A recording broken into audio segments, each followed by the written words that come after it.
né? Porque eu não sou muito técnico de tecnologia, não sou muito fã de tecnologia, não.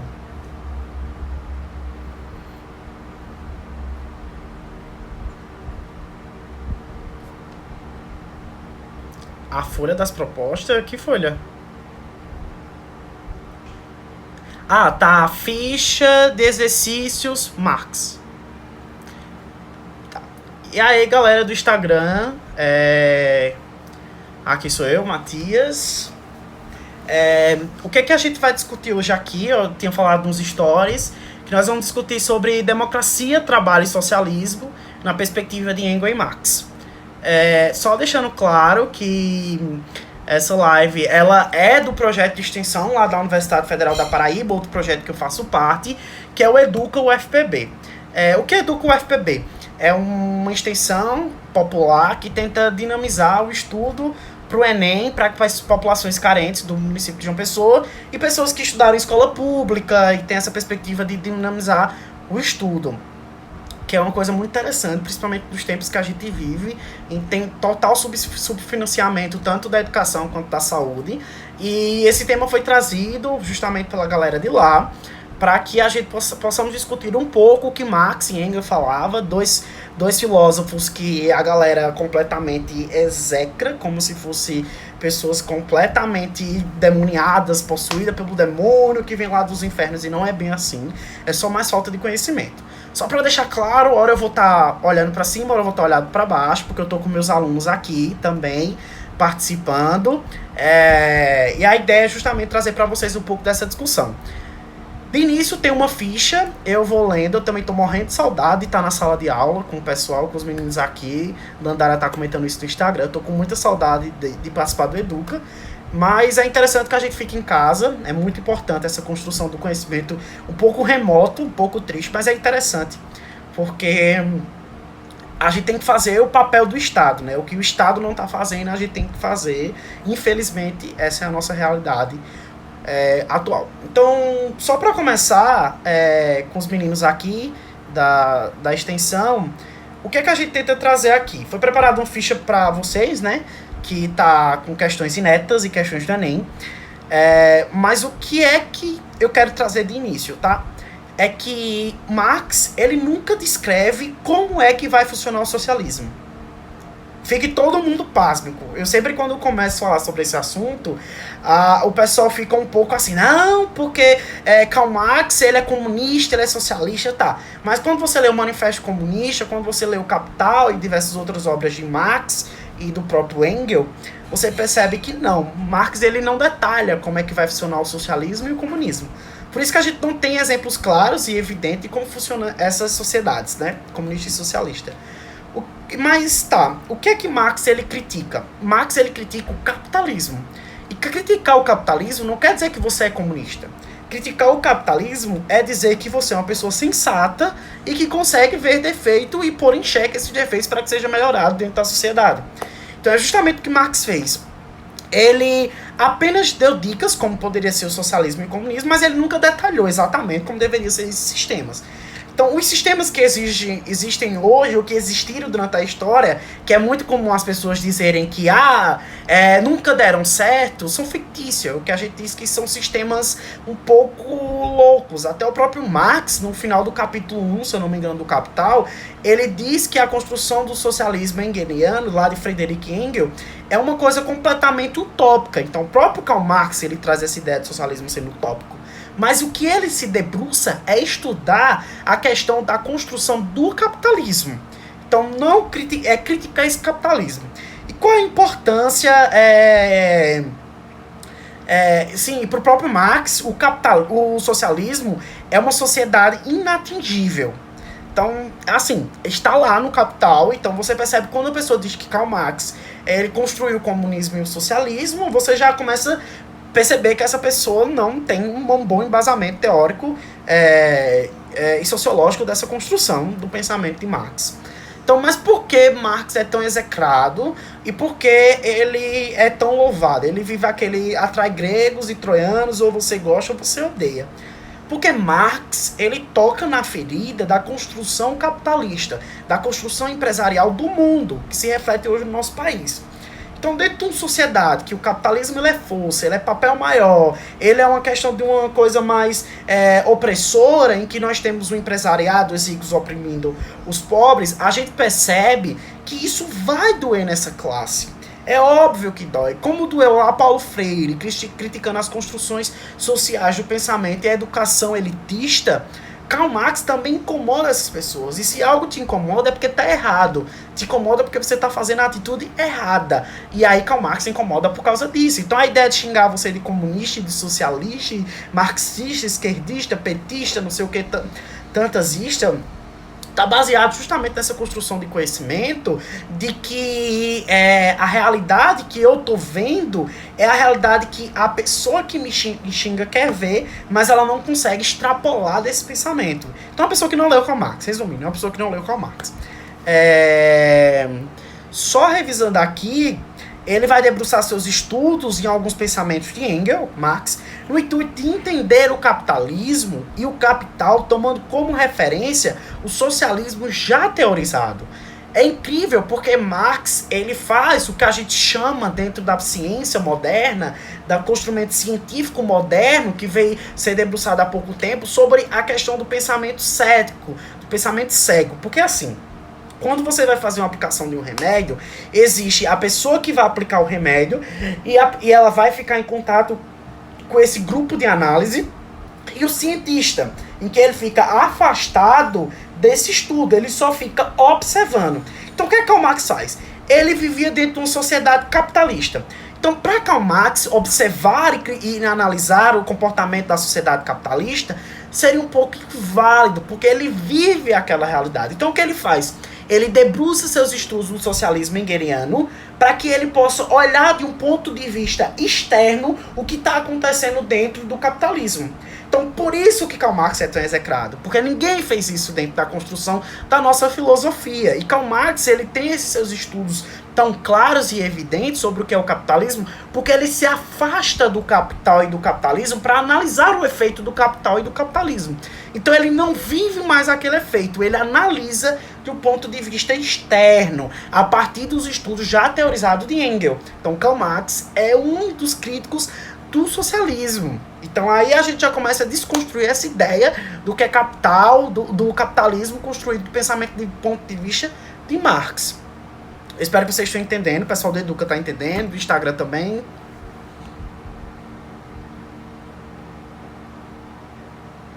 Pronto. E aí ele vive esse movimento industrial, e isso é importante porque torna seus estudos completamente válidos. Seus estudos são válidos por causa disso. Quem está na universidade sabe, quem vai entrar vai entender agora. Que os cientistas eles tentam afastar o máximo possível do objeto de estudo para que seus estudos sejam válidos, sejam característicos, sejam considerados estudos interessantes. É o que Marx fez lá no pensamento um pouco mais antigo, tá? Então só deixar essa ideia bem clara. Só para vocês verem aí no terceiro parágrafo da ficha, que ele debruça seus estudos do materialismo histórico dialético. Então, só para trazer um pouco da ideia de M. Durkheim, ele está preocupado em analisar o fato social. No caso de Karl Marx, ele está preocupado em estudar o materialismo histórico dialético. Então, mas Matias, o que danado é materialismo histórico dialético? Materialismo, ele está atrelado à ideia de que a sociedade ela é ditada pelo produto que ela vende. Então, por exemplo, se na minha sociedade eu vendo bloco de notas, toda a construção social dentro do que eu convivo é baseado na manufatura para a construção de bloco de notas. Aí você vai dizer, Marx está louco. Não tá. Vamos pensar lá na Idade Medieval.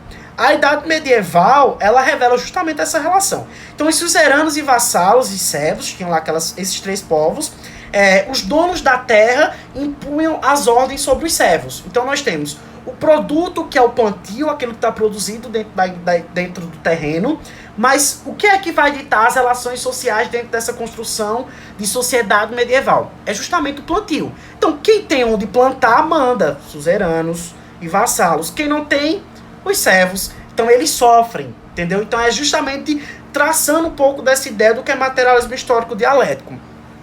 Deixa eu ver só outro exemplo que eu coloco aqui.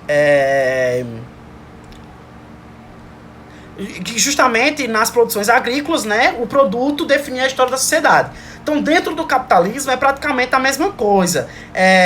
O dinheiro, porque o que a gente tem dentro do capitalismo, o produto dentro do capitalismo é o dinheiro, é o capital. É o nome dos livros do Marx, que é O Capital, ele faz justamente essa ideia. Então, o capital, que é o dinheiro, vai ditar as regras dentro da sociedade capitalista. Então, quem tem dinheiro manda, quem não tem obedece, ou quem não tem é oprimido. Então a gente já começa a construir essa ideia de que Marx ele não está errado. Na sociedade da Idade Medieval, a gente vê essa construção, suzeranos, vassalos e servos, definido pela produção agrícola. No caso do capitalismo, a gente tem o capital, o lucro, o excedente, definindo essas relações sociais. Então define que nossas fontes de lucro, eles vão ditar as regras dentro da sociedade. Então as nossas regras de construção de como eu vou me comportar, como eu vou construir meu trabalho, como eu vou vender pro meu produto, que é a minha força de trabalho. Então tudo isso vai estar atrelado dentro dessa construção do que Marx pensa, debruçado em Engels. Então por isso que a gente nunca deve pensar um pouco Marx por si só. Ele vai basear-se em Engels para tecer suas críticas, sua construção dos seus livros e dos seus pensamentos. Engels, é incrível entender um pouco de Engels, porque Engels ele traz uma construção de relações de classe um pouco mais antiga de Marx. E é interessante porque para Engels, a primeira relação de dominação foi a relação de homem e mulher. Então o que a gente tem de relações de gênero, Engels teorizava como relações de classe, entre uma relação de classe homem e uma relação de classe mulher. E a gente já cai dentro do tabu dentro da sociedade hoje moderna, que é sobre a identidade de gênero e a relação de gênero que é construído. E aí eu quero que vocês entendam o quanto Marx e Engels é criticado, porque ele move o conhecimento, eles criticam justamente fatos antigos que perduram até hoje. Então, Engels ele pega antigamente e critica a primeira relação de classe, que é homem e mulher, coisa que depois de muitos anos, Simone de Beauvoir, no seu segundo livro, que é o Segundo Sexo, ela faz referência à mulher como sendo o segundo sexo construído dentro dessa sociedade capitalista.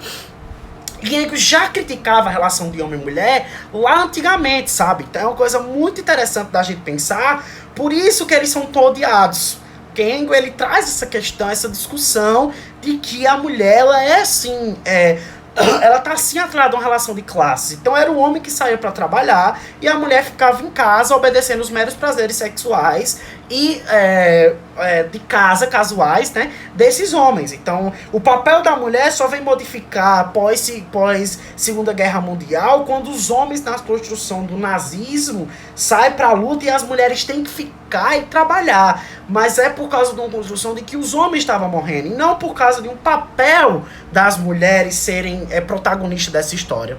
E é uma construção que eu quero tecer um pouco mais para a modernidade, que os estudos feministas não estão pautados na dominação da mulher sobre o sexo do homem. Porque o homem ele não está dentro de uma formação social boa e benéfica dentro da nossa sociedade. Ele está numa formação social privilegiada, mas é diferente de uma relação social boa. O pensamento feminista é que todas as relações de classes sociais construídas entre homens e mulheres com o passar do tempo sejam diluídos e novas sejam construídas de formas equânimes, de formas igualitárias e que todos possam ter questões salariais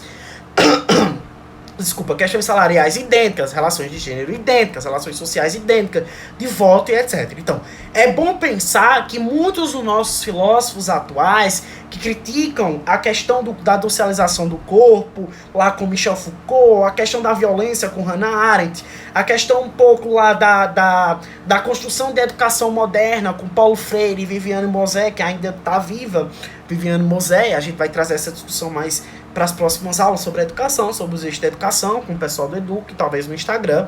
Mas é a ideia de que as relações de classe elas são antigas e elas são construídas em gêneros, elas são construídas em pessoas. Isso é uma questão que a gente deve pensar e pôr em questão, porque é uma coisa que é muito louca e é uma coisa que vem reacendendo dentro da nossa sociedade. Então, quando você vê pessoas dizendo que as minorias têm que se curvar diante das maiorias, quando você vê o desmembramento de ministérios para a entrega desses ministérios a pessoas que são relacionadas ao ramo do empresarial, como aconteceu com o Ministério das Comunicações, com o Fábio Farias, sendo genro de Silvio Santos, só demonstra que as nossas relações de classes sociais capitalistas, teorizadas por Karl Marx e embasadas nos pensamentos de Hegel, elas são sim reais, elas existem e elas incomodam porque elas existem. Porque se fosse coisa que não existisse, as pessoas deixariam pra lá. Então é muito interessante a gente pensar isso, sabe? Porque quando eu vejo uma notícia dessa, e aí como já li alguns livros de Marx, você percebe que o que Marx pensou há muitos anos atrás acontece hoje. É uma questão que a gente deve pensar e entender, porque eu acredito que certas pessoas tivessem lido um pouco de Marx, veria que esses problemas não aconteceriam. Deixa eu só ver aqui, porque essas construções sociais, elas sendo de gênero, de raça, de cor, de orientação sexual ou não, elas estão atreladas àquelas de dominantes e dominados. Então vamos lá. A gente pensa o branco e o negro. O branco dominante, o negro dominado. A gente pensa a mulher e o homem dominante, a mulher dominada. A gente pensa a relação educação bancária lá de Paulo Freire e educandos, professores e alunos, professores entre aspas. A gente tem um dominante, a gente tem um dominado. A gente pensa a burguesia e o proletariado. A gente tem o dominante da burguesia e o proletariado como o dominado. Então as questões de dominante e dominado, lá trazida por Marx, é muito atual e é muito interessante porque elas são passíveis de cair no Enem, porque é um tema de atualidade. Por mais que a gente tenha que beber lá nas fontes antigas, mas é extremamente atual. Então, ele bota Marx lá que justamente nossa sociedade, ela cresce dentro de um interesse econômico. Porque se a gente tinha nas relações sociais, lá antigamente, com Rousseau, de propriedade privada, no capital, a gente traz justamente essa ideia para o dinheiro, para o lucro. Então, é uma coisa econômica. Então, o capitalismo construído pós-revolução industrial, ele vai ditar regras a partir do dinheiro. É quando a gente vê que pessoas morrem, somos quase 40 mil mortos por Covid, eu não sei mais a atualização, porque foram omitidos. E tem gente que ignora esses dados de mortes. Mas esses dados de mortes são ignorados porque a maior parte que está morrendo são pessoas pobres. É como aconteceu nos Estados Unidos. 80% das pessoas mortas nos Estados Unidos eram pobres e negros. Então, por isso que a nossa discussão tem que ser pautada dentro dessa construção de Marx em relação de dominante e dominado. Porque a gente vê a atualidade da pandemia e a gente vai discutir também a construção do capital e do capitalismo dentro dessa pandemia, tá bom? Então, para Karl Marx, a sociedade vai mercê de interesse de classes. Então, Revolução Francesa é guerra de classes. Primeira Guerra e Segunda Guerra é questões de classe. Então, para Marx, tudo é classe. É a questão de classe. Que é uma querendo dominar a outra. Então, uma querendo sair em relação da outra. Um exemplo que eu coloco aqui na ficha, nas sociedades pré-históricas, o homem detinha a relação sobre as mulheres. Então a gente vê muito na pré-história aquela questão do homem bater para galantear a mulher. Então a gente já percebe essa relação de classe, homem e mulher, lá teorizado por Engels, também trazido por Marx nos seus estudos. Na Revolução Francesa é justamente o nascimento da burguesia para comandar o país. Então a gente tem mais uma vez um exemplo de luta de classes que constrói uma sociedade. Então, o descobrimento do Brasil é os estrangeiros que dominam os nativos e escravizam os africanos. E no capitalismo, a burguesia domina o proletariado. Então, a gente chega no nosso pensamento mais contemporâneo. Sendo que a burguesia domina o proletariado. Só que a gente tem que entender que o proletariado, ele que dá voz para essa burguesia. Ele que dá sustento para essa burguesia.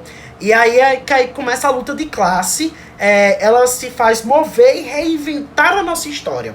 Então, dentro dessa luta de classe, é que todas as sociedades elas são modificadas. Então, qual é o problema nosso contemporâneo?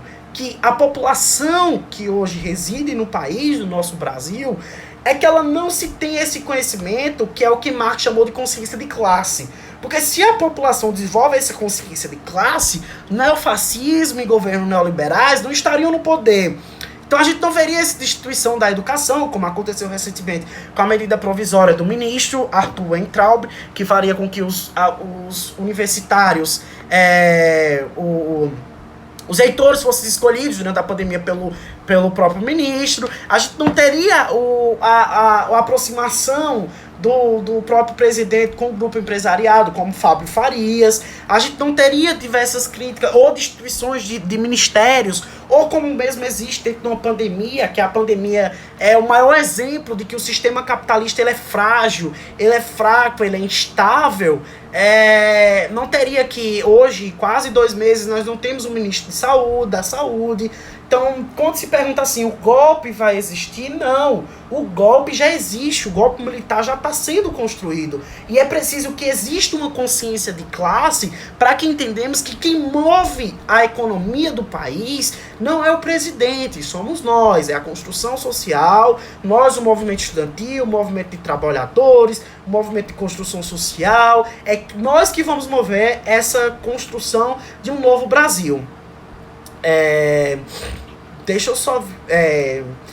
E é dentro dessa construção que a gente tem que perceber. Uma questão que eu trago aqui para o pessoal do Educa é que eu faço uma questão, deixa eu abrir aqui, que é a questão número 7, que é justamente falando sobre a greve dos caminhoneiros.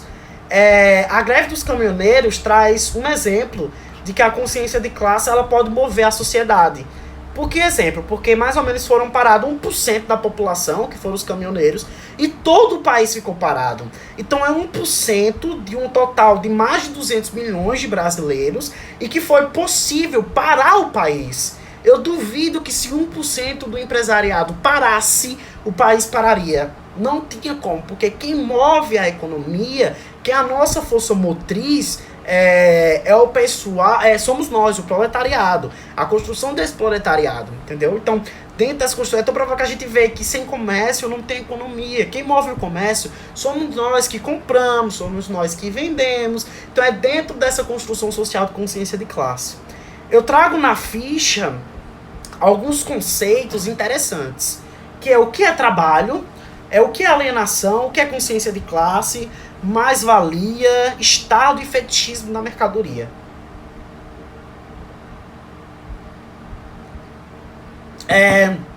Para Marx, o trabalho é toda relação social que liga o homem humano à natureza. Tanto o homem modificando essa natureza, quanto a natureza modificando o homem. Então a agricultura, a produção agrícola é um exemplo de trabalho, porque é a relação entre o homem e a natureza. Então o homem ele modifica o plantio e o plantio vai ditar as regras dessa sociedade. Então o primeiro conceito de Marx é sobre o trabalho. A alienação de Marx é uma coisa muito incrível, que a gente diz que o produto gerado pelo trabalhador nunca pode ser adquirido por ele. Então, uma pessoa que trabalha na fábrica do iPhone, vamos imaginar que existe o iPhone hoje no Brasil, ela produz o iPhone, mas ela não tem capital suficiente para comprar o iPhone. Por quê? Porque ela recebe um salário mínimo. Um salário mínimo é R$ 1.045. Um iPhone, ele chega a custar quase 4 mil, um recente deve estar uns 8 mil, desses mais novos. Então, ele está produzindo, mas ele não pode comprar, porque para ele comprar aquele produto, ele teria que trabalhar 8 meses sem gastar nada. Então, ele não poderia comer, vestir, pagar aluguel, nada. Então a ideia de alienação é essa. Eu não posso ter acesso ao produto que eu mesmo produzo. E é uma questão para a gente discutir. A consciência de classe é aquilo que eu expliquei. A sociedade contemporânea ela não entende como força motriz desse sistema capitalista. Então existe uma frase do sociólogo contemporâneo muito conhecido brasileiro, que é o Florestan Fernandes, que ele diz o seguinte: um povo instruído jamais aceita sua condição de miséria. Então, não aqui, pronto, voltou. Não interessa ao Estado instruir a população, porque se ele instrui vocês sobre o direito que vocês têm, vocês podem se rebelar ao Estado, vocês podem ir de contra ao Estado. Se vocês vão de contra ao Estado, existe uma luta de classe, e o que acontece com eles? Eles desmoronam. Então não faz sentido para o próprio governo, e aí quando eu trago governo, eu trago qualquer Estado, que seja esquerdista, petista, direitista ou qualquer denominação que vocês queiram dar, que essa construção social de Estado não faz sentido eu te explicar, porque se eu te explico, tu vai se rebelar contra mim, então não faz sentido. Então a consciência de classe ela não existe por causa disso, porque se as pessoas são conscientes, elas são revoltas. Se elas são revoltadas, elas instituem um governo. Então, o poder está na mão do povo. E dentro do capitalismo, essa construção é cesseada para que eu não possa me rebelar contra aqueles que detêm os meios de produção, seja os empresários, né? A burguesia. Então é o Silvio Santos, é o Bolsonaro, aquele Luciano Heng, Joyce Halsemann, toda essa construção de Estado, o próprio Luiz Inácio Lula da Silva, Dilma Rousseff. Só que a gente tem uma perspectiva de pessoas que elas fazem parte desse alto escalão, mas tentam derrubar as estruturas dele próprio. Mas tem aquelas pessoas que são do alto escalão e querem continuar com seus privilégios. O Estado, tem um conceito de mais-valia também de Karl Marx, que é uma questão que eu fiz até uma questão aqui com matemática para vocês do Educa, que é a questão 4. Mas mais-valia é que o trabalho pago ao funcionário vira lucro para patrão. O que quer dizer isso? Que eu produzo, por exemplo, 5 post-its por hora, mas o patrão só paga a mim o valor de um post-it. Então quer dizer que os 4 post-its produzidos excedentes, eles foram diretamente para o patrão. Mas o que o patrão fez na construção desse post-it? Nada. Eu trabalhei, eu que fiz o post-it, mas eu só ganho 1 enquanto ele ganha 4. Então o conceito de mais-valia é esse. Esse excedente vai ao lucro, é o do patrão. Ou vocês acham que quem trabalha no comércio, você não tira o dinheiro dos R$1.045, por exemplo, eu vendo geladeira. E aí o lucro na minha geladeira, vamos imaginar que é de R$400 por geladeira vendida. Então se eu vender 3 geladeiras no mês, eu já paguei meu salário. Então tudo que eu vender excedente essas 3 geladeiras, seja um ferro que tem um lucro de R$10, por exemplo, ele vai diretamente pro patrão. Entendeu? Então, eu tô falando muito Platão, porque eu tava estudando Platão, aí por isso que eu tô nesse Platão. Mas é patrão. Então, ele vai diretamente esse excedente como lucro pro patrão. E se eu entendo isso como uma consciência de classe, em que eu devo estar unido com os meus outros trabalhadores, eu destituo esse governo. Ah, mas é porque, recentemente, eu li um comentário no YouTube que foi muito engraçado, sabe? Eu tinha assistido um vídeo de Rita Von Hunt, que é uma mulher, uma drag, que faz os questionamentos sobre consciência de classe muito interessante. E o cara colocou, mas vocês devem levar em consideração que ele arriscou o dinheiro dele. Ele investiu o dinheiro dele, ele pôs em risco o dinheiro dele. E aí eu perguntei, mas por que tu não põe em risco o teu dinheiro para tu se tornar milionário? E aí o cara não ficou com resposta. Por quê? Porque não é todo o dinheiro que vai ser posto em risco. O dinheiro que vai ser posto em risco é de quem tem dinheiro. Já ouviu falar aqui? Quem tem dinheiro faz dinheiro. Pronto. Eu com R$1.045, salário mínimo brasileiro, pago um aluguel de R$600, R$500 mais ou menos, mas vem água, luz e eu tenho um custo aí de R$900 por mês. Eu fico com 145. Desses 145 eu tenho que pagar a escola de filho, eu tenho que comprar material, ou eu tenho que passear, comer alguma coisa diferente, que nem é tão diferente, e me sobra no final do mês, vamos imaginar, R$45. E aí eu pego esses R$45 e vou investir. Vou investir em quê com R$45? Me diga. Em que eu vou investir esses R$45? Você pode juntar, Vai passar um ano e eu vou ter R$500 mais ou menos. Então eu vou investir onde R$500? E aí é que tá o problema. Porque eu vou pegar R$500 e vou investir em quê? Então eu vou juntar quantos anos de dinheiro para poder lançar a mão essa economia minha, colocar lá, investir alguma coisa e arriscar o meu dinheiro para se tornar milionário. Então essa ideia de que arriscou o dinheiro, que deve levar em consideração, é completamente balela, sabe? É só para iludir as pessoas. O Estado, para Marx, é a instituição que atende o direito das classes dominantes. E é uma coisa muito clara. E aí, quando eu digo muito clara, eu quero tecer uma crítica aqui ao próprio governo do Luiz Inácio Lula da Silva, que é porque ele faz a construção do ProUni. Então você pensa, o ProUni ele vai me dar bolsa de graça para pobres estudantes conseguirem fazer o ensino superior e conseguir ingressar então na universidade. Mas o ProUni é necessariamente uma transferência de renda do Estado para o setor privado. Então quer dizer que eu dou a bolsa para essa pessoa estudar, que é um ponto positivo, mas eu estou alimentando o capital privado e não o capital público.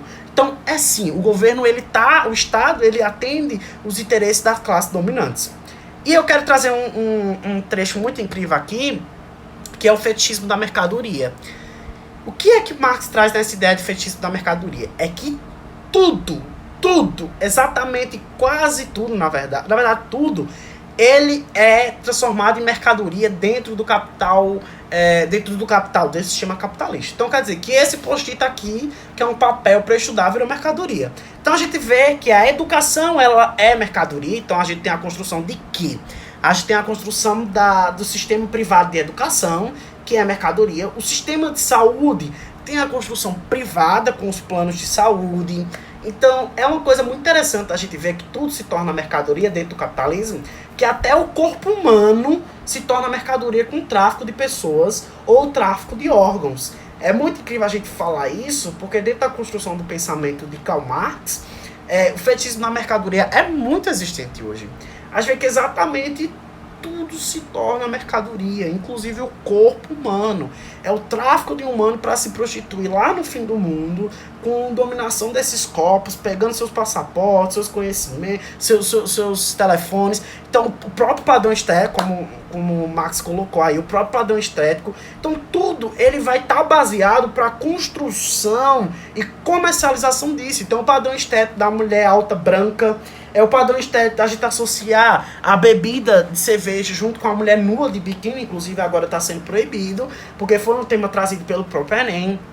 É a questão das empresas de lava-jato, tá, as mulheres de biquíni. Então a mulher, ela se tornou um produto comercial, mas quando eu digo mulher, é a mulher que segue um determinado padrão estético, que é aquela magra, alta, cintura fina, que é completamente modificada dentro do Photoshop, a mulher que não tem estria, celulite, o peito é belo, a bunda é bela, e que nem constrói o padrão, vamos dizer assim, típico da mulher brasileira.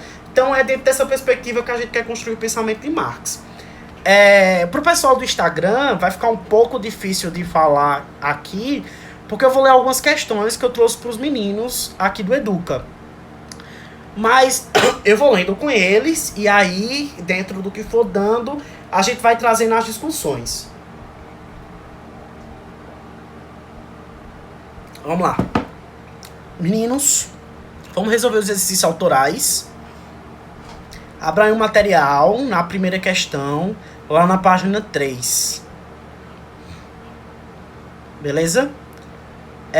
Deixa eu só mostrar aqui que aqui na imagem da questão a gente tem um patrão, tem um grande saco de dinheiro atrás dele, e ele sim vai ficar salvo. Eu vou salvar lá no IGTV, tá bem? Inclusive eu posso disponibilizar a ficha, posso botar no Drive e botar na biografia do meu Instagram, porque é bem interessante esse assunto pro pessoal que vai fazer Enem, tá? Temos o patrão, ele tem um grande saco de dinheiro, e aí ele entrega um pequeno saco pro trabalhador. É uma imagem. E aí o famoso termo mais-valia, criado por Karl Marx, se refere à obtenção de lucro que o empregador ganha sobrenadante à produção feita pelo empregado. Esta lucratividade pode ser obtida de duas formas. A lucratividade, dentro do pensamento de Karl Marx, ela pode ser obtida por duas maneiras. Da forma relativa e da forma absoluta. O que é que eu quero trazer? Que dentro da forma absoluta é quando eu aumento a jornada de trabalho desse trabalhador, porém eu não aumento o seu salário. Então, por exemplo, eu trabalhava 8 horas por dia, agora eu vou trabalhar 12, mas o meu salário é R$ 1.045. Não vai mudar o salário mínimo, vai ficar esse. Isso é o que a gente chama de lucro, de lucratividade absoluta. A lucratividade relativa é quando eu aumento o ritmo de trabalho.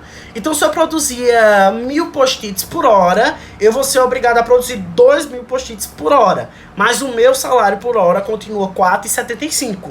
Não mudou, não foi para... que é de matemática, aí vai para 10 mais ou menos. Não ficou próximo de 10, ficou 4,75. Então, é o que a gente chama de lucro relativo. Para vocês verem, o pessoal do Educa, o primeiro, a questão é a letra C, que se diz absoluta e relativa. Aquela aumentando a jornada do trabalhador, esta aumentando o ritmo do trabalho do proletariado, e ambas mantendo o salário inicial. Então não faz interesse para a construção do propriedade do capital essa obtenção de lucro que aumente relativamente ao trabalho o salário. Aí você diz, mas tem empresa que paga por comissão. Mas a comissão é muito baixa, é 1%, meio por cento. Então, essa ideia de comissão ela é mais para induzir você a produzir um lucro relativo, aumentando sua produção de trabalho, mas ele não faz exponencialmente essa regularização do seu salário. Você ganha no final do mês um pouco de acréscimo, mas não necessariamente relativo ao seu trabalho. Então, se você trabalhou 20 dias, um dia só você pagou o seu salário e os outros 19 dias ficou para o seu patrão. Então, é pura ilusão. Aqui na questão 2, a gente tem um GIF que é as virtudes do homem assalariado. E aí ele dorme, acorda, trabalha, volta para casa à noite e dorme. Dorme, acorda, trabalha, volta para casa à noite, dorme. Ele faz isso o tempo todo. E a gente vê assim, ao analisar o texto supracitado, em qual conceito marxista mais ele se aplica. E a gente pensa, qual é o conceito que mais se aplica dentro dessa construção de que ele dorme, acorda, trabalha, dorme, acorda, trabalha? É a alienação do trabalhador. E aí, literalmente a gente na faculdade, né? Inclusive a construção da nossa educação, ela é capitalista. Viviane Mosella vai trazer esse pensamento muito interessante, que ela fala que nossa construção sempre foi. Então a gente tem matéria de biologia, de química, de física. Eu tenho 50 minutos de biologia, tocou, química, tocou, física, tocou, intervalo, comer, tocou, volta pra sala, tocou, troca de... É a mesma coisa que acontece dentro da indústria. Então, tocou, intervalo, volta pro almoço, produziu, voltou. É a mesma construção da nossa construção. Então é todo mundo na sala, sentado, enclausurado, fechado, como na indústria. Quem traz esse pensamento um pouco é a Viviane Mosé. Grande filósofa hoje, inclusive viva, maravilhosa. Em qual conceito marxista ele mais se aplica? Já a resposta já é a letra A, que é a alienação do trabalhador, em que eu trabalho, mas eu nunca desfruto do meu trabalho, é o que acontece na figura. Ele dorme, acorda, trabalha, mas ele nunca desfruta desse produto do trabalho dele. A letra B, eu coloquei de propósito que ele fala alienação social. Alienação social não é um contexto marxista ou engelista. A alienação social ele fala justamente das massas de manobras, dessa construção do pensamento de que eu consigo, através da fake news, através do gabinete de ódio, gabinete de fake news, construir as massas de manobras, alienar a população. A letra C ele traz mais-valia, é um conceito marxista, mas não tem nada a ver com o tema, porque mais-valia é o valor sobrenadante do teu trabalho, vai como um lucro para o patrão. A letra D traz dominação dos corpos, é um conceito Foucaultiano, de Michel Foucault, em que ele traz justamente esse dominar o corpo para que ele siga regras sociais, regras dentro do sistema capitalista. Então a mulher é obrigada a usar roupas que não sejam curtas, fechar as pernas porque o homem está olhando. A culpa é do homem que olha, não da mulher que está com a perna aberta, mas a família ela induz a criança a fechar as pernas, a cruzar as pernas, porque é feio. Mas tá, quem disse que é feio? Por que é feio? Quem titulou isso como feio se é o homem quem olha? Então quem tá errado é quem tá olhando, não é quem tá teoricamente mostrando. A letra E traz sobre consciência de classe, e aí não tem nada a ver, porque a consciência de classe é justamente essa perspectiva da luta, do conhecimento e etc. A terceira questão é muito legal, porque a gente traz a discussão sobre fetichismo sobre a mercadoria. O primeiro texto da terceira questão diz assim: após perder o emprego, a indonésia Chandra, aí um nome super difícil, decidiu emigrar aos Estados Unidos para recomeçar a vida trabalhando na indústria de hotelaria. No entanto, ao chegar ao país, descobriu que havia sido vítima de tráfico humano. Chandra mergulhou em um mundo de prostituição e escravidão sexual, foi obrigada a consumir drogas e foi vítima de violência. Detalhe, isso é uma notícia da BBC, então realmente ocorreu. No texto 2, traz outra notícia. Durante 17 anos, cafetões forçaram Holly a ter relações sexuais sem consentimento com inúmeros homens. Há 4 anos, ela finalmente escapou do tráfico sexual. Um de seus traficantes, ela diz, marcou sua pele com uma tatuagem que dizia Love is Loyalty, que é o amor é lealdade, em inglês. É o que ele fazia com a maior parte das mulheres que trabalhavam para ele. Ou isso, ou o amor é a realeza. Então, ele tem a gente traz a discussão aqui, tanto no texto 1 como no texto 2, sobre o tráfico de humanos, o tráfico dos corpos, né? A produção e a construção desse tráfico. A pergunta é o seguinte, deixa eu só anotar aqui. A pergunta é o seguinte, por mais díspara que seja, é notório que ainda existe na atualidade a mercantilização de corpos. Pessoas são escravizadas e traficadas para servirem como mercadoria em outros países. A teoria da mercantilização dos corpos tem como autor o filósofo Michel Foucault. Contudo, sua fonte principal foi baseada em um princípio de Karl Marx, o qual dizia: qual princípio de Karl Marx é esse? O fetichismo pela mercadoria. Então, é interessante você perceber, vamos ler as alternativas. Letra A. As pessoas podem ser mercantilizadas desde que o produto de venda seja distribuído proporcionalmente às horas trabalhadas. Não, os corpos não podem ser mercantilizados. Por mais que exista essa mercantilização, e aí até como Marx colocou, o padrão estético é uma mercantilização do corpo, é uma produção desse corpo mercantilizado, é interessante entender que não vale a pena você pagar por isso. Não faz sentido, são pessoas, são seres humanos. Letra B. A alienação social das pessoas que transportam é de tamanha complexidade que elas, burguesa, utilizam forçadamente os corpos humanos, proletariado, para conduzir seu lucro. Não é alienação social e nem tampouco alienação do trabalhador. A discussão é sobre o fetichismo pela mercadoria. A ideia de que tudo pode ser vendido e tudo pode me gerar lucro. Letra C. As mulheres vítimas desse tráfico, caso tivesse uma consciência de classe, poderiam reivindicar seus direitos de tal forma a derrubar os traficantes? Talvez sim, talvez não, porque às vezes é uma mulher, duas mulheres traficadas com vários traficantes que detêm armas, conhece a família dessas mulheres, eles ameaçam as famílias, ameaçam tudo. Então não cai dentro de uma questão de consciência de classe, o tráfico de pessoas, mas sim numa questão de fetichismo da mercadoria. Na sociedade capitalista, tudo vira mercadoria, em um fetichismo econômico, onde até os corpos se tornam produtos de lucro. A resposta é a letra D, que dentro da construção da sociedade capitalista, tudo se torna mercadoria, inclusive os nossos corpos, beleza? Letra E, a luta de classe é normal, o traficante representa a burguesia e as traficadas o proletariado. Lembre sempre que no Enem, sempre tem uma assertiva que é completamente absurda, sempre tentei colocar essa assertiva completamente absurda. A questão mais incrível que eu fiz foi a quarta. Não dá pra eu resolver porque ela é de matemática, mas vai deixar o desafio pra vocês pra casa. Vocês do Educa que quiserem, podem perguntar pra mim, tá? Eu posso até tentar gravar calculando ela no papel, mas é uma questão de sociologia misturada com um pouco de história e com base matemática. Então ela precisa de matemática e de sociologia pra resolver. É uma questão assim que demorou um bom tempo pra eu fazer, mas consegui. Beleza? Olha essa questão 5. Não sei se vocês estão vendo. Questão 5. Aqui a gente tem aqui o pessoal do Instagram. A questão 5 é uma fábrica de indústrias e que a gente vê vários processos, um pouco taylorista, de que uma pessoa põe a roda, outra pessoa põe a porta, outra pessoa põe o para-brisa e no final nós temos o carro. E aqui nós temos na figura 2 o vendedor, o cara, na verdade, um riquinho comprando esse carro, tá? Então a gente tem o trabalhador produzindo o carro, mas o cara que compra o carro, é o rico que compra o carro. E a pergunta é o seguinte: para Karl Marx, o produto vendido apaga a história de sua produção. Então quer dizer, inclusive se vocês podem assistir o documentário Ilha das Flores, que traz muito bem essa discussão, mas por exemplo, eu comprei esse post-it, mas eu não sei quem produziu esse post-it. Às vezes eu compro na Riachuelo e na Renda e não sei que eles fazem escravidão contemporânea, né? O tipo de trabalho escravo contemporâneo. Então, o produto esconde a produção dentro do pensamento do capitalismo, dentro do pensamento marxista.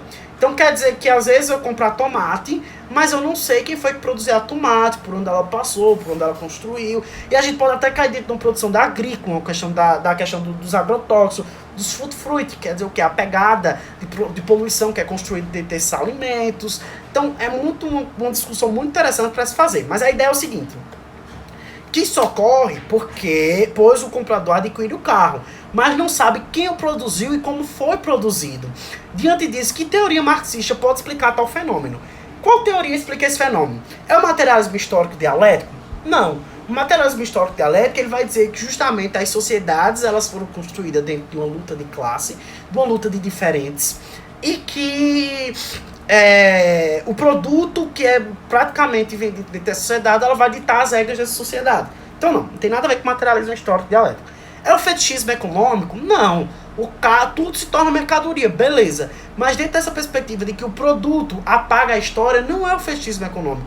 O fetichismo econômico é quando você vê coisas absurdas serem vendidas, como o tráfico de humanos, questão dos órgãos e etc. Consciência de classe também não, porque a gente não vê pessoas se rebelando contra o sistema. mais-valia também não. Qual é a discussão que a gente tem? Alienação.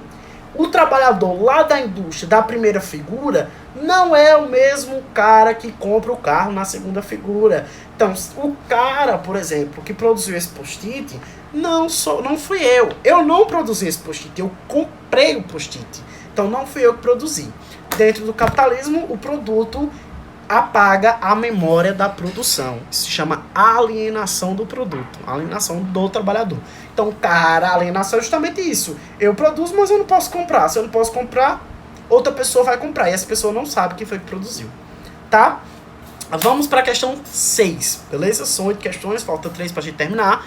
A questão 6 é uma questão muito incrível.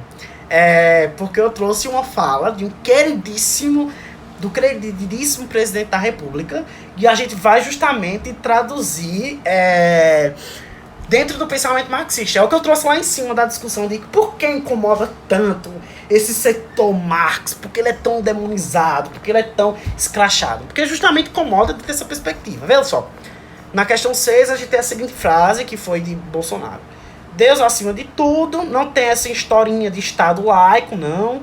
O Estado é cristão e a minoria que for contra que se mude, as minorias têm que se curvar para as maiorias. Essa frase é do nosso queridíssimo. E a pergunta é a seguinte: grande opositor das ideologias marxistas, mesmo que não saiba elas, percebe-se que o presidente Jair Bolsonaro cita e ao mesmo tempo concorda com uma definição feita por Karl Marx em seus escritos, contrariando o que o próprio presidente discursa. É engraçado porque ele fala essa frase, mas ele acaba concordando com o que Karl Marx fala, que o Estado é justamente a definição de uma instituição que preza pelos privilégios das classes dominantes. Então, quando ele diz que a minoria tem que se curvar, que ele diz assim: o Estado é cristão e a minoria que for contra que se mude. As minorias têm que se curvar para as maiorias. Isso é um conceito marxista. Ele está falando um conceito de Marx. E ninguém chama ele de comunista, porque ninguém leu Marx, porque ninguém estudou Marx. E é incrível porque o próprio presidente cita Marx e não sabe que foi Marx. Porque Marx ele diz que o Estado, dentro da sociedade capitalista, é o atendimento de classes dominantes. Não se atende às classes dominadas. Então é incrível a tamanha despreparo do que a gente tem nos nossos representantes. Porque eles citam frase marxista e critica quem que fala de Marx. Então é uma coisa muito louca, porque essas pessoas não leram Marx. Já é o primeiro exemplo, né? Que não leram. Então, as discussões que a gente trouxe aí, na letra A, do que é Estado, que é a resposta, tá? A letra B, do que são minorias sociais, não tem nada a ver, não traz essa definição. Ele traz a definição do Estado, do que são maiorias sociais, do que é Estado laico e da democracia. Por isso que os discursos de Bolsonaro eles são os mais engraçados possíveis, porque ele solta conceitos marxistas e critica Marx. É muito louco esse cara. A questão 7. A questão 7 pra mim, eu acho que a questão 4 e 6 foram as mais legais que eu fiz. E acho muito incrível vocês darem uma boa estudada nessas duas questões, porque a gente não vê a teoria marxista dentro de alguns discursos, né? A questão 7 justamente traz a greve dos caminhoneiros, né? Sem caminhão o Brasil para, não podemos continuar. Dia 21/5/2018, o Brasil vai parar, paralisação total, apoie nós. Isso é uma faixa colocada lá nas greves dos caminhoneiros.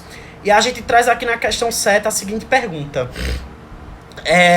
Em maio de 2018, cerca de 1% da população entrou em greve. Os caminhoneiros, mesmo sendo parcela pequena da população, foi possível perceber a importância do trabalhador para manter a manutenção do sistema capitalista. Então a gente percebe, dentro lá da greve dos caminhoneiros, que precisou do trabalhador para manter a economia. Por mais que seja um movimento pautado pelas ideologias dos grupos dominantes, mas ele mostrou sim que o sistema capitalista ele é feito por esses protestos. Eles precisam do capital do trabalhador para mover o sistema.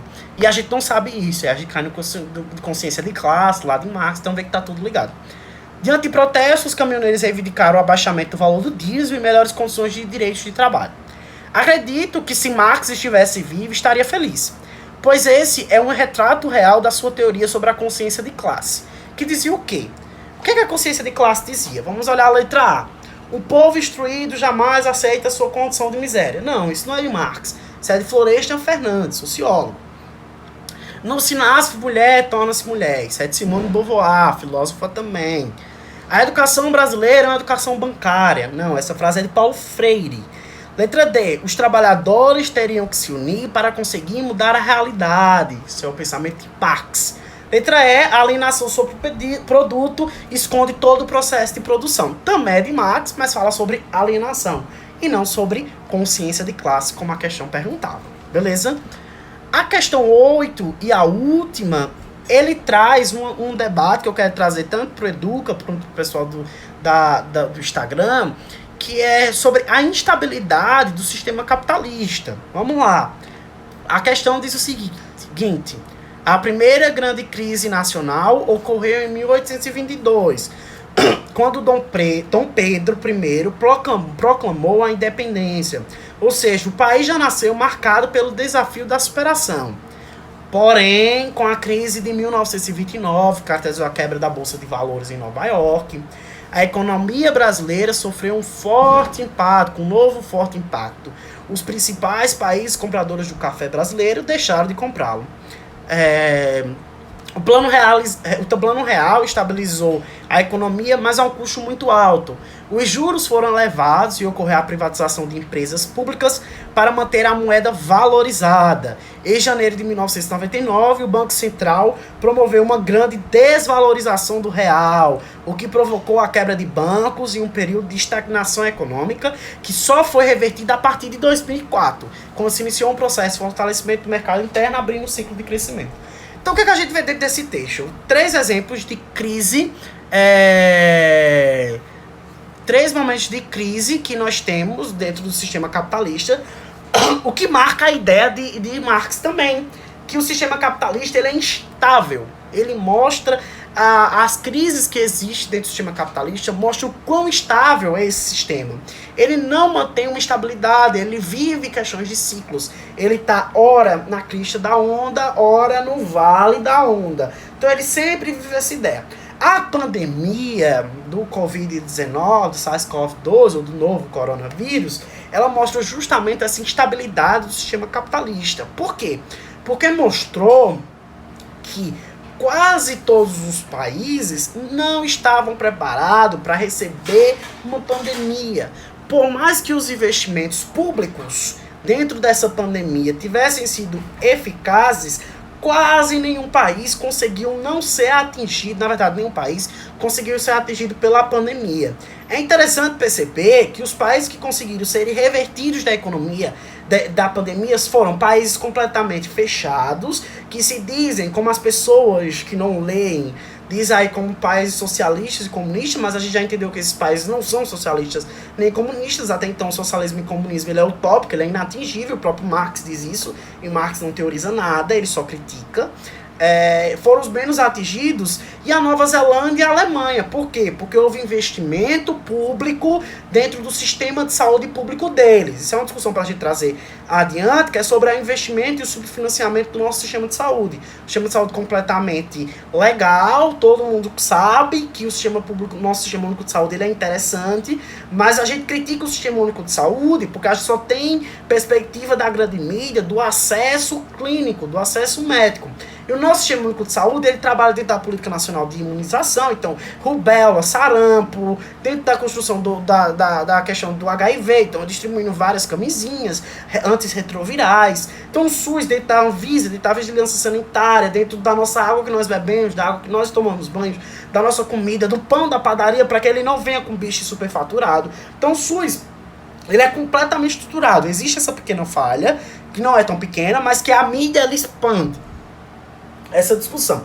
Então isso é outra discussão para a gente trazer, mas o que eu quero mostrar é o seguinte, que o sistema capitalista ele é completamente instável.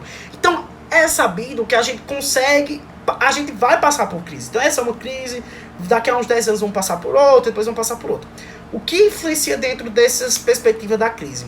É quem sofre mais e quem sofre menos. Dentro do sistema capitalista, a gente já entendeu que quem sofre mais é o dominado, não o dominante. Porque se o dominante está sofrendo, ele faz a obtenção de lucro de forma absoluta ou de forma relativa. Absoluta aumentando a jornada de trabalho, relativa aumentando a produção dentro do trabalho. Então, o dominante ele não é tão atingido. Diante do exposto e sabendo o que pensava Marx e Engels, assinala a assertiva correta. Olha a letra A. O capitalismo é um sistema estável, porque produzimos infinitamente mais do que consumimos. Não, o capitalismo não é um sistema estável, é um sistema instável. E ele é instável porque a gente produz mais do que a gente precisa consumir. Então, se eu tenho... Isso é legal, o capitalismo... Existe pontos positivos, minha gente. Existe, óbvio. A gente teve uma grande escalada da produção de alimentos. Então, quando a gente pensava lá nas teorias malthusianas, que ia faltar alimentos para a população, a Revolução Industrial e a construção do capitalismo fez com que essas teorias não fossem com eficiência e a gente pudesse comer. Mas todo mundo tem acesso a essa comida? Não. Quem tem acesso à comida? O grupo dominante. Então, se eu quiser agora comer um caviar, eu não vou comer, não posso comer. Então, se você mora numa favela, você vai comer o que é mistura, feijão, arroz e uma carne, talvez. Então, ou não, ou como eu vi matéria, já li artigo, de pessoas, de mães que fazem a farinha de mandioca misturada na água e a criança bebe, como se fosse um mingau, um pirão de água. Então, é interessante, é como minha mãe fazia, um pirão de ovo. É interessante a gente perceber que o capitalismo, ele tem seus pontos positivos, mas tem que questionar. E não é porque eu questiono o capitalismo que eu sou comunista, socialista, petista, esquerdista, e tudo que falam aí dessas denominações, né? A letra C é a resposta correta. O capitalismo é um sistema instável porque produzimos infinitamente mais do que consumimos. E essa produção infinitamente mais, a gente mostra o consumo de lixo, a gente mostra, por exemplo, eu vi um recente documentário falando sobre a produção de lixo aeroespacial, então a gente tem muito lixo produzido lá fora, na nossa atmosfera, que isso pode trazer malefícios para a nossa sociedade, para o nosso mundo. Então é incrível a gente pensar e entender Marx, que Marx não é o que o pessoal dita. Marx é o que está escrito no livro. Então, quem lê sabe que Marx, ele não dita o sistema socialista e capitalista. Ele dá pontos sobre esse sistema. Mas o intuito de Marx é estudar o capitalismo de uma perspectiva socialista para que ele fique longe do objeto de estudo dele. Para que o estudo dele seja válido. É uma coisa que a gente faz. Então, se eu estou querendo estudar sobre os efeitos da flor, os efeitos da cannabis no alívio da dor do parto. Não sou eu que vou aplicar a cannabis sativa, que é a maconha, na mulher que está tendo parto. Quem vai aplicar é a enfermeira. E eu de longe vou analisar o que está acontecendo ali, porque eu não posso interferir diretamente nessa produção, porque senão eu posso modificar os meus experimentos. Então, por isso que os estudos de Marx se tornam tão magníficos. Ao pessoal do Instagram, era essa discussão que eu queria trazer. Eu espero que vocês tenham gostado. Vai ficar salvo. Eu espero o retorno de vocês sobre essa discussão. Agora eu vou ficar só com o pessoal do Educa para tirar dúvida com eles. Mas qualquer coisa pode falar comigo no privado, tá bom? Foi uma ótima discussão. Durou mais ou menos quase 1 hora aí. Se vocês quiserem, a gente pode tentar trazer outras discussões mais para frente. E vai ser interessante isso. Eu vou tentar trazer outras sociologia, mas a gente pode trazer sobre o SUS, sobre outro sistema, até sobre essa questão do socialismo, do comunismo e outras ideias que são perduradas hoje, veementes, e esse tabu, tá? Então falta 2 minutos para finalizar a live. Tchau, beijos pessoal do Instagram, até outra oportunidade. Povo do Educa, vocês estão me ouvindo?